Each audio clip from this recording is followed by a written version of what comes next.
Welcome back dear student, स्वागत है आपका e lecture series employment law subject के अंदर। आज जो हमने टॉपिक लिया है वो है इंटरनेशनल लेबर ऑर्गेनाइजेशन।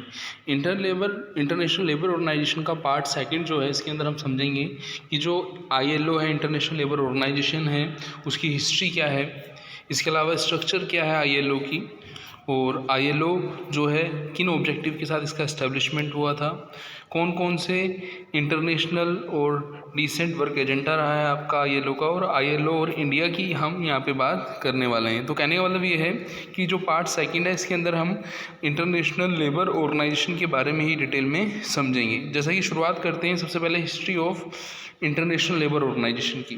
हम एस्टैब्लिशमेंट की बात करें तो एस्टैब्लिशमेंट जब हुआ था 1919 में हुआ था, treaty of Versailles as a affiliated agency of the League of Nations. और ये जो आपकी ILO थी, ये स्पेशलाइज्ड एजेंसी थी UN की 1946 में, और हेडक्वार्टर इसका स्विट्जरलैंड जिनेवा में है।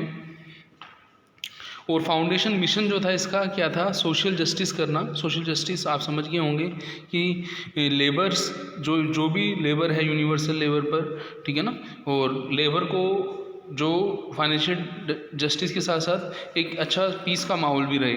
इन्होंने इंटरनेशनल लेवल पर ह्यूमन और लेबर राइट्स को प्रमोट किया है, और नोबेल प्राइज़ जो मिला था 1969 में for improving the peace among classes, pursuing decent work and justice for worker, और providing technical assistance to the other developing nations. कि जो इसके बहुत सारे मेंबर कंट्री हैं, उनमें डेवलपिंग नेशंस भी हैं, तो उनको टेक्निकल असिस्टेंट भी इन्होंने प्रोवाइड किया था।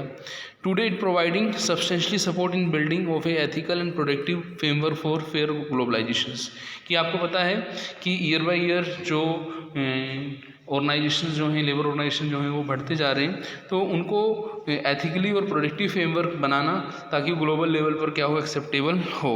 इसके अलावा हम देखें तो जो अपना ILO है, the basis of ILO is, जो प्रिंसिपल हैं वो ट्रिपल प्रिंसिपल हैं। The negotiate with in the organisation and help between the representative of the government, trade union and members state employ.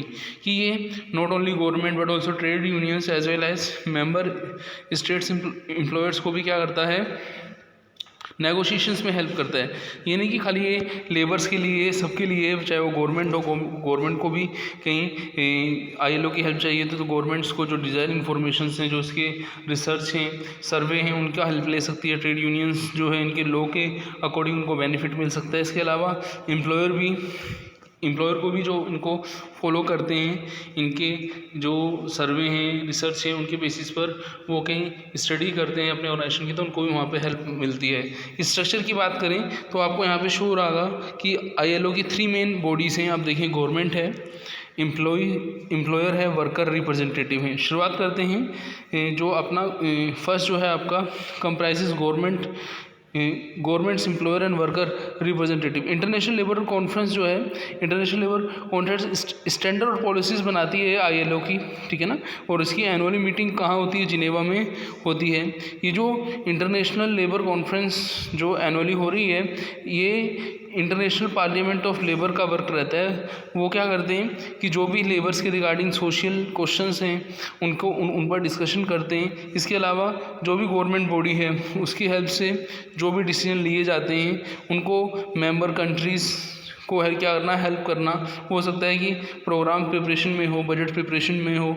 इसके अलावा बहुत सारी इंडस्ट्रीज़ के लिए जो डिफरेंट जो लेबर के फील्ड में, एम्प्लॉय के फील्ड में वर्क कर रही हैं, उसके लिए कमिटीज़ वगैरह बनाना। और इसके अलावा ये सपोर्ट करती हैं उन कमिटीज़ और जो एक्सपर्ट हैं, ठीक है ना, उनको कैसे सपोर्ट करती हैं, उनके ट्रेनिंग में, उनके मैनेजमेंट की, उनके डेवलपमेंट में, उनकी occupational safety, health, industrial relation, worker education, special problem regarding woman and young worker. तो डिफरेंट काइंड्स ऑफ लेबर्स की प्रॉब्लम्स को इसमें देखा जाता है, रखा जाता है। अब हम बात करेंगे कि जो इंटरनेशनल लेबर ऑफिस है, वहाँ पे जो आपका ILO है, उसका क्या वर्क रहता है। तो इंटरनेशनल लेबर ऑफिस जो है, it is a permanent secretariat of the international labour organisation.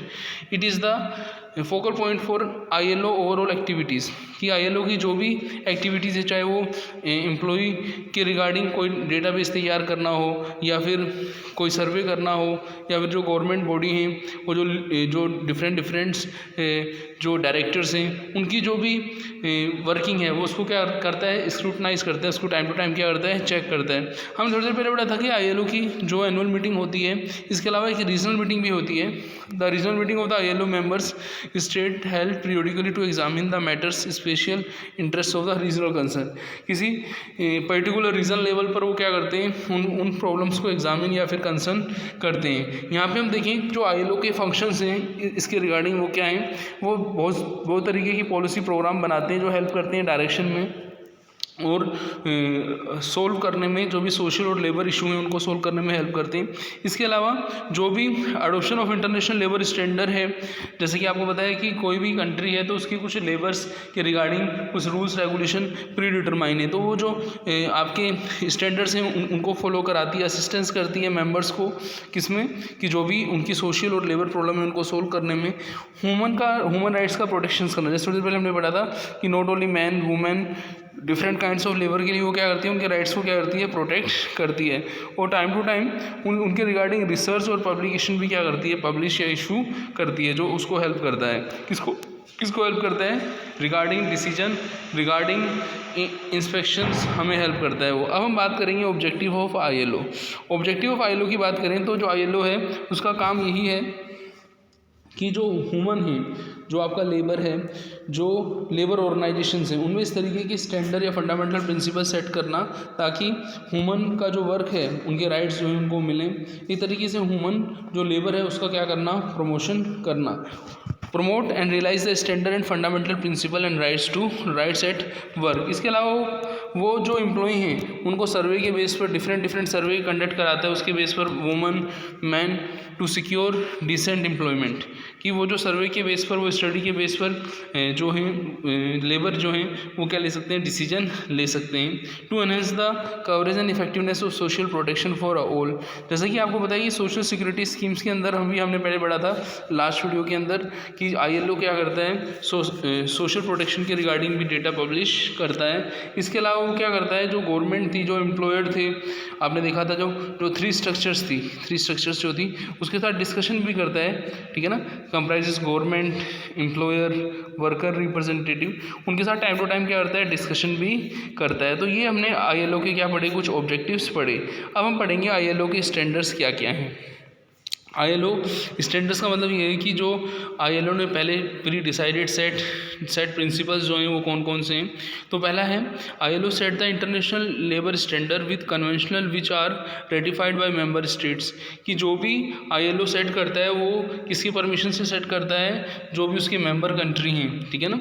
Non binding मतलब कुछ प्री डिसाइडेड नहीं होता, जो मेंबर्स आपस में मिलकर डिसाइड करते हैं वही हम क्या करते हैं, स्टैंडर्ड्स को क्या कर देते हैं, फिक्स कर देते हैं। Convention are drawn up with the inputs from the government, worker and employ group.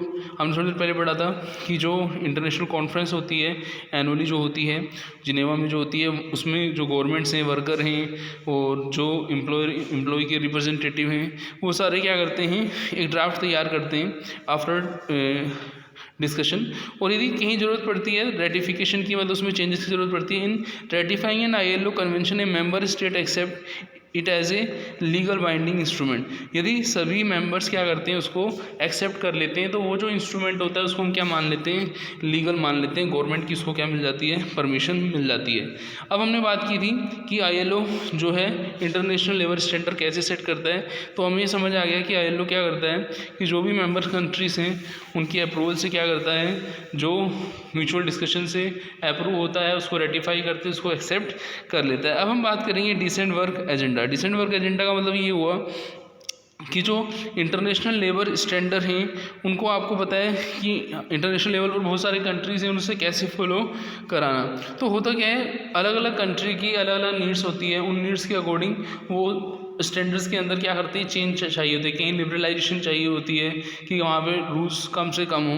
तो डिसेंट वर्क एजेंडा के अंदर यही देखा गया है as a part of its mission कि जो भी इसका एस्टेब्लिशमेंट का ऑब्जेक्ट था ILO का, इंटरनेशनल लेबर ऑर्गेनाइजेशन का, वो यही था कि हम decent work for all by promoting social dialogue, social protection, employ creation as well as respect for the international labour standard, कि हमने जो भी रूल्स रेगुलेशंस बनाए हैं म्यूचुअल डिस्कशन से, उसको सभी को क्या करना है, फॉलो करना है, ताकि हम सोशली प्रोटेक्शन और एम्प्लॉयमेंट क्रिएशन कर सकें और हम उन स्टैंडर्ड का क्या कर सकें, रेस्पेक्ट कर सकें। तो ILO ये जो स्टैंडर्ड प्रोवाइड करता है, नियर अबाउट 100 कंट्रीज़ हैं जिनको वो इस तरीके से ये ऑब्जेक्टिव्स क्या करता है, सेट करता है। अब हम बात करेंगे इंडिया के रेफरेंस में। कभी भी पूछ लिया जाता है पेपर में कि इंडिया और ILO के बारे में कुछ आप बताएं।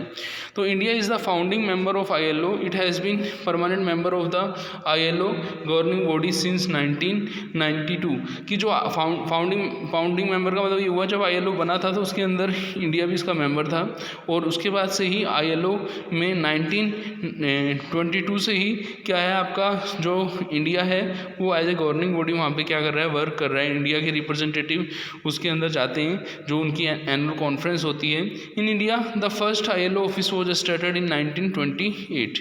मतलब परमानेंट मेंबर बनने की 6 साल के अंदर यहाँ पे क्या, इसका परमानेंट ऑफिस भी स्टार्ट हो गया था। The decade of productive partnership between ILO and इस constitutes the mutual trust and respect as an underlying principle, is grounded in the building sustain institutional capacities and strengthening capacity of the partners। कि तब से ही, जब से ILO का governing body के अंदर India आया है और इंडिया के अंदर 1928 में ILO का ऑफिस खुला था, तभी से ही जो प्रोडक्टिव पार्टनरशिप रही है किसके बीच में, ILO और इंडिया के बीच में रही है। India has ratified 6 out of the 8 core fundamental ILO conventions.